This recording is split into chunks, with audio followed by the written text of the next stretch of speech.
சிம்சோனின் காலத்திற்கு முன் இஸ்ரவேலர் பெலிஸ்தியர்களிடம் 40 ஆண்டுகள் அடிமைகளாக இருந்தார்கள். நியாயாதிபதிகள் புத்தகத்திலேயே இதுதான் மிக நீண்ட கால அடிமைத்தனமாகும்.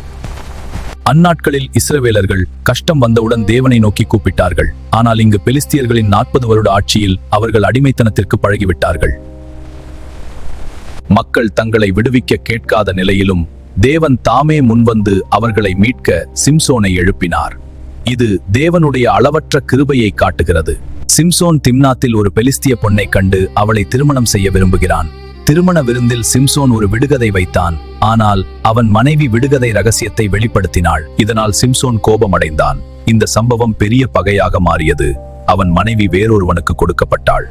சில நாள் கழித்து சிம்சோன் தன் பெண் சாதியை காண வெள்ளாட்டுக்குட்டியுடன் திரும்பி வந்தான். ஆனால் அவளின் தகப்பன் அவள் சிம்சோனின் நண்பனுக்கு கொடுக்கப்பட்டு விட்டாள் என்று அறிவித்தான். கோபமடைந்த சிம்சோன் 300 நரிகளை பிடித்து அவற்றின் வாள்களில் எரியும் பந்தங்களை கட்டினான். அவற்றை பெலிஸ்தரின் வயல்களில் ஓடவிட்ட போது நிலங்களும் தோப்புகளும் தீயில் அழிந்தன. சிம்சோனின் இந்த செயல் தனிப்பட்ட பழிவாங்குதலாக தோன்றினாலும் அதை கருவியாக பயன்படுத்தி இஸ்ரவேலை பெலிஸ்தியரிடமிருந்து பிரித்து போராட்டம் எழும்ப தேவன் வழி செய்தார்.